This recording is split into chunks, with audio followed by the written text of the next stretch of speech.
बिस्मिल्लाहिर्रहमानिर्रहीम अस्सलामुअलैकुम। मैं रिज़ीन हैदर मज़हर हूँ और आप मेरा ये वीलॉग देख रहे हैं। नाज़रीन, इमरान ख़ान को गिराने में, इमरान ख़ान को माइनस करने में जितनी कोशिशें ये हुकूमत कर सकती थी, जितनी कोशिशें ये दो जमातें यानी पाकिस्तान पीपल्स पार्टी और पाकिस्तान मुस्लिम लीग नून कर सकती थी, इन्होंने की। लेकिन इस वक्त के जो हालात हैं उनको देख के ये लग रहा है कि इमरान ख़ान को सिस्टम में से माइनस करना तो दूर की बात है, इमरान ख़ान को जो है वो हाथ लगाना भी या इमरान ख़ान के हवाले से कोई बात करना भी इन तमाम लोगों के बस से बाहर हो चुका है। जो गड़ाहा इन्होंने इमरान ख़ान के लिए खोदा था, अब वो गड़ाहा इनके गले में पड़ रहा है। और दुबई से बड़ी अहम एक्सक्लूसिव डिटेल्स आई हैं कि वहाँ पर इस वक्त क्योंकि नवाज़ शरीफ भी मौजूद हैं, आसिफ अली जरदारी भी मौजूद हैं और इनके साथ साथ मरीम नवाज़ भी वहाँ पहुँची हुई हैं, शहबाज शरीफ भी वहाँ पहुँचे हुए हैं और बड़ी अहम मुलाकातें चल रही हैं। इस वक्त क्या मामला है, पसे पर्दा क्या चल रहा है और ऐसा क्या था जिसका डर था और वही अब होने जा रहा है, ये मुकम्मल एक्सक्लूसिव डिटेल्स आपके सामने रखनी है। फिर दूसरी तरफ जो है वो आज जस्टिस याहिया अफरीदी ने एक नया कट्टा खोल दिया सुप्रीम कोर्ट ऑफ पाकिस्तान में। उस हवाले से भी कुछ अहम तफसीलात आपके साथ शेयर करनी है, लेकिन इन तमाम तर तफसीलात से पहले दरख्वास्त के चैनल को सब्सक्राइब करना मत भूलिएगा, बेल आइकन को भी दबा दीजिएगा ताकि मेरे आने वाली तमाम तर वीडियोज़ आप तक पहुँचती रहें और आपका और मेरा जो ये तस्वीर और आवाज़ की दुनिया का साथ है ये बरकरार रह सके। नाज़रीन, इमरान ख़ान पहले दिन से ये बात कर रहा है जब से रिजीम चेंज ऑपरेशन हुआ है कि मुल्क एक ही सूरत में चल सकता है और वो सूरत ये है कि आप पाकिस्तान में आम इंतखाबात करवा दें। लेकिन हुकूमत इस चीज़ के ऊपर बाज़िद थी कि हम आम इंतखाबात नहीं करवाएंगे और ना ही हम पंजाब के अंदर इंतखाबात करवाएंगे। फिर ये कहा जाता था कि जी 3 महीने से ज़्यादा जो है वो अबूरी सेटअप नहीं चल सकता। लेकिन इस हुकूमत ने सहूलतकार बनकर ये साबित किया कि मोहसिन नकवी की हुकूमत देखें जी अब चल रही है, तो कोई भी हुकूमत फिर कल को जो है वो एक लंबे अरसे के लिए चल सकेगी और फिर किसी के पास भी कोई जवाज़ नहीं होगा बात करने का, क्योंकि एक गैर आइनी गैर जमहूरी हुकूमत को इन तमाम सियासी जमातों ने खुद सपोर्ट किया। अब मामला कुछ इस तरह से है कि ख़बरें गर्दिश कर रही हैं या ज़राए ये क्लेम कर रहे हैं कि नून लीग और पीपल्स पार्टी को अब अपनी अपनी पड़ गई है और अपनी अपनी इस वजह से पड़ गई है कि वो ताकतवर लोग या जिनके हाथ में छड़ी आप कह सकते हैं, उन्होंने ये फ़ैसला कर लिया है शायद कि अब जो भी अबूरी सेटअप आएगा वो 3 माह के लिए नहीं बल्कि 2 साल के लिए आएगा। क्योंकि इस मुल्क में फ़ैसले सारे जहाँ से होते हैं उस चीज़ का आपको भी पता है और मुझे भी पता है। और इनको ये लगता था कि ये अपनी मर्ज़ी का जो है वो वज़ीर आज़म, जो निगरान वज़ीर आज़म होगा वो लेकर आ जाएंगे, ये अपनी मर्ज़ी की निगरान काबीना लेकर आएंगे और फिर जो है वो मामलात आगे चलेंगे। लेकिन लाने वालों ने ये कहा कि नहीं, आप अपनी मर्ज़ी से कुछ नहीं कर सकेंगे और होगा वही जो हम कहेंगे। लिहाजा जो है वो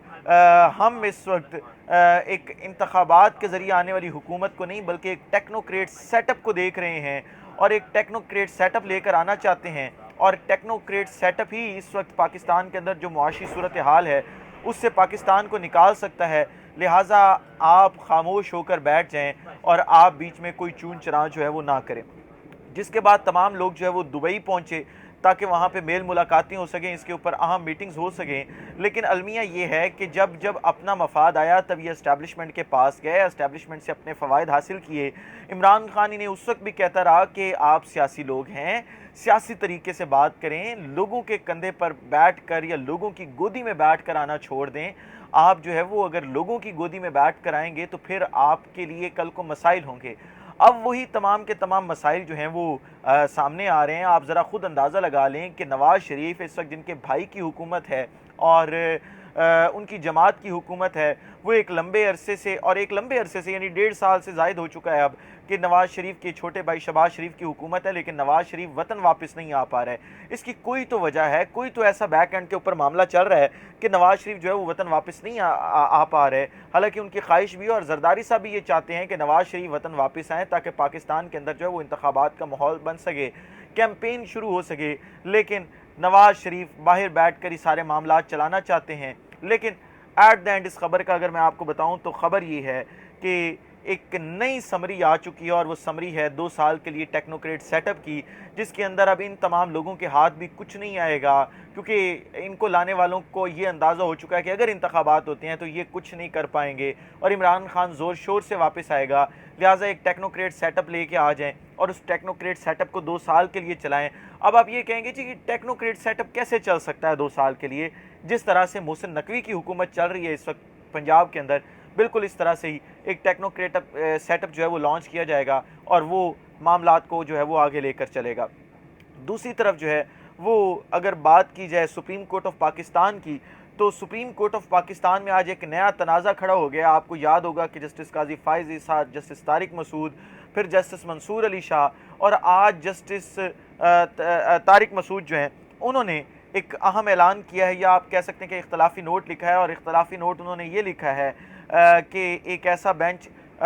जिसकी जो फुल कोर्ट बेंच नहीं है, और ऐसे हालात में जब मुल्क के अंदर इंतखाबात करीब हैं, सियासी जमातें अपनी अपनी स्ट्रगल कर रही हैं, तो हमें ये लगता है कि अगर फुल बेंच नहीं बनाएंगे तो हमारे फैसले की कोई वक़्त नहीं होगी। लिहाजा अगर फैसले को इम्प्लीमेंट करवाना है और लोगों को बताना है कि सुप्रीम कोर्ट ऑफ पाकिस्तान तकसीम नहीं है, बल्कि सुप्रीम कोर्ट ऑफ पाकिस्तान आइन के साथ एक नुक्ते पर खड़ी है, और वो ये है कि आइन की बालादस्ती और सिविल सुपरमेसी, तो हमें फिर फुल कोर्ट बेंच की तरफ जाना होगा और फुल कोर्ट बेंच बनेगा ही, तब ही हम अपने फैसले को जो है वो इम्प्लीमेंट करवा सकेंगे। और फिर उन्होंने बीच में कुछ और चीज़ें जो है वो डिस्कस की कि कुछ और जजेस भी ये चाहते हैं कि फुल कोर्ट बेंच बने। लिहाजा लग ये रहा है कि दोबारा बेंच टूटेगा और फिर 5 रुकनी बेंच जो है वो इसकी समाअत करेगा। यह हो सकता है कि सुप्रीम कोर्ट ऑफ पाकिस्तान के अंदर जो जस्टिस उमर अता बंदियाल हैं, चीफ जस्टिस, वो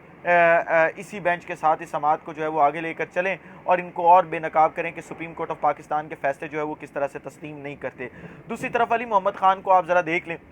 हम अपनी आने वाली नस्ल के लिए क्या तारीख़ लिख रहे हैं कि अली मोहम्मद ख़ान जो हैं वो आपको पता है कि 6 दफ़ा गिरफ़्तार हो चुके थे, रिहाई मिली, फिर गिरफ़्तार हुए, फिर रिहाई मिली, फिर गिरफ़्तार हुए। तो अब आज उन्हें एंटी करप्शन कोर्ट से जो है वो 6ठी मरतबा जो है वो रिहाई मिली थी, और उन्होंने उनको जो है वो ये कहा था कि इनके ऊपर जो इल्ज़ामात हैं उनका कोई सबूत नहीं है, लिहाजा हम जो है वो इन्हें ज़मानत दे रहे हैं। लेकिन क्योंकि हुकूमत इस वक्त ये समझती है कि तहरीक इंसाफ के कायदीन को क्रश करके शायद वो तहरीक इंसाफ को ख़त्म कर लेंगे, और ये वो लोग हैं जो डटे हुए हैं महाज के ऊपर,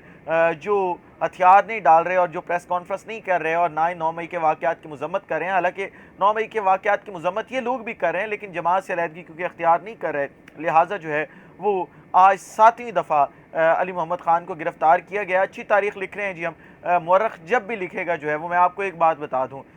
मौरख़ जब भी तारीख़ लिखेगा इन लोगों को उन्वान बनाएगा और एक नई तारीख़ उसके बाद लिखी जाएगी, जो पाकिस्तान के अंदर, यानी पहले हमने बरे सग़ीर के अंदर एक मज़ाहमत की जिद्दोजहद की तहरीक देखी थी, अब हम पाकिस्तान की एक तारीख़ पढ़ेंगे जिसके अंदर मुज़ाहमत और जिद्दोजहद के अंदर इन तमाम लोगों का नाम जो है वो आप ख़ुद देख लें कि किन अल्फाज में लिखा जाएगा और इनके ऊपर जुल्म ढाने वालों का नाम जो है वो किन अल्फाज में लिखा जाएगा। इस व्लॉग से इजाज़त दीजिए। अपना ख्याल रखिए, अपने के लोगों का ख्याल रखिए, वतन अज़ीज़ पाकिस्तान का ख्याल रखिए। इस वतन अज़ीज़ पाकिस्तान को और आप तमाम लोगों का अल्लाह हामी नासिर हो। पाकिस्तान जिंदाबाद।